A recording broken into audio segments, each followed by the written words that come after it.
Well, hello, my beautiful friends. Now, let me start with saying this.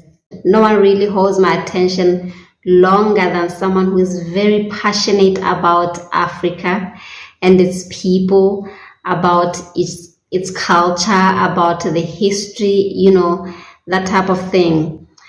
So, people like Joshua Maponga are usually people that I watch more often than not because he is very much about Pan Africanism. He is very much about African history, about spirituality, about religion, that type of thing. These are not very popular topics, but it's always thought provoking conversations. So recently, I watched an interview of him with DJ Spoo on Hustler's Corner. I was very thoroughly impressed. I was very thoroughly impressed because, especially the parts where he was speaking on the education that we usually glorify with such high regard. Yet, after we acquire so many of these qualifications, we're still out there on the streets waiting for somebody to hire us.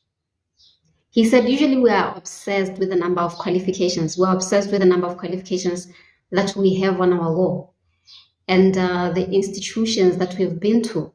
But we are not able to convert that education, that very same education, into our livelihoods, into producing something for ourselves. I found that argument very compelling because, after that, I found myself asking myself some questions afterwards, especially questions about the relevance of the education that we receive sometimes, because the education that we receive mostly empowers us to be able to just go out there and find a job. Don't get me wrong, I absolutely believe in getting oneself an education. I think it's a foundation of where you want to go. But it shouldn't have to chain you down such that now you don't even know how to think outside of the box.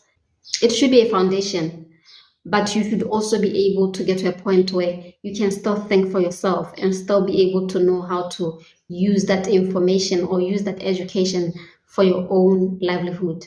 So I do believe at some point we need to unlearn some of the things that we have learned over the years. We have to unlearn those in order to allow a different kind of thing, in order to allow ourselves to be able to think for ourselves, allow ourselves to now use what we've learned.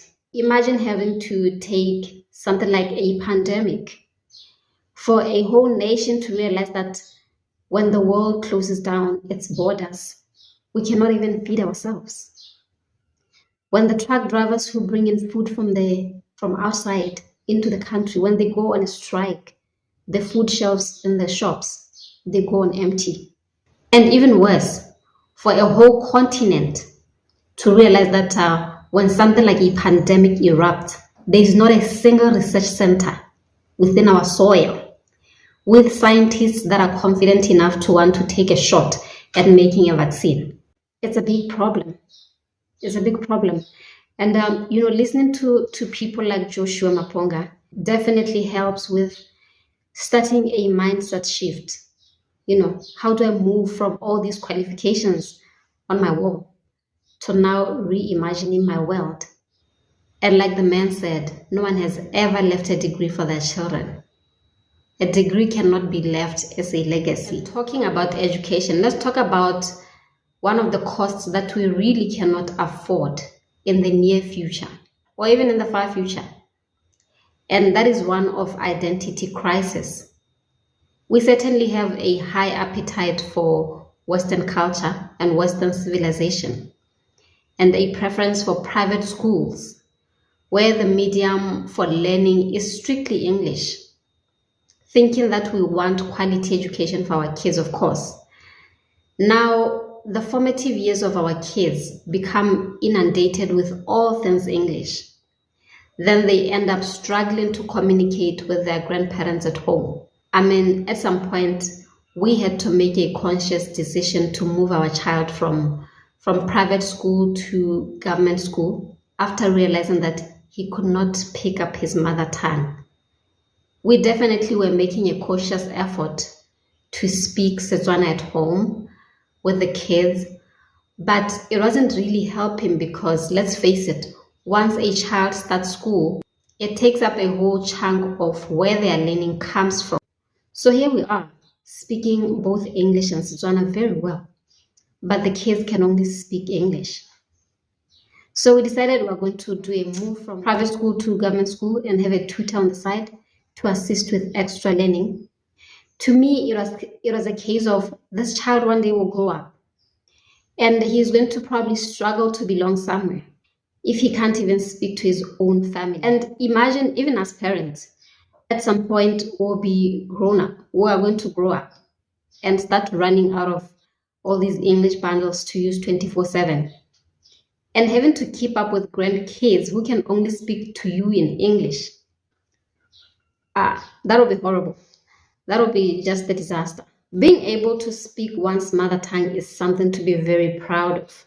I do remember sometime in 2019, I traveled to Thailand with two of my friends. And then there was this one day where we spent a couple of hours in a very huge shopping mall in Bangkok. At some point, I got really tired and I decided I was going to sit down for a little bit and let them just go and do whatever.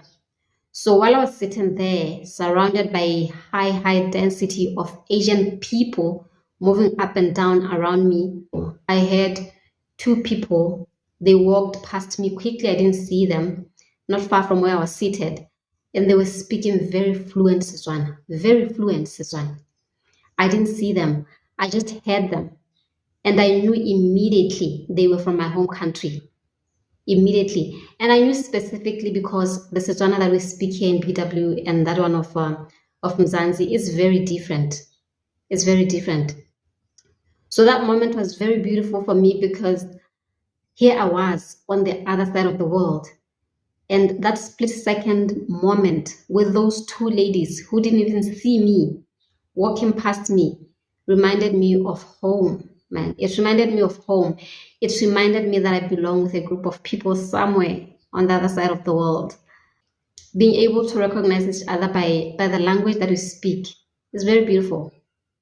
It's very beautiful. So I think let's not rob our kids of the same sense of belonging one day when they are grown up and they have grown out of certain appetites that, one picks while they are a lot younger.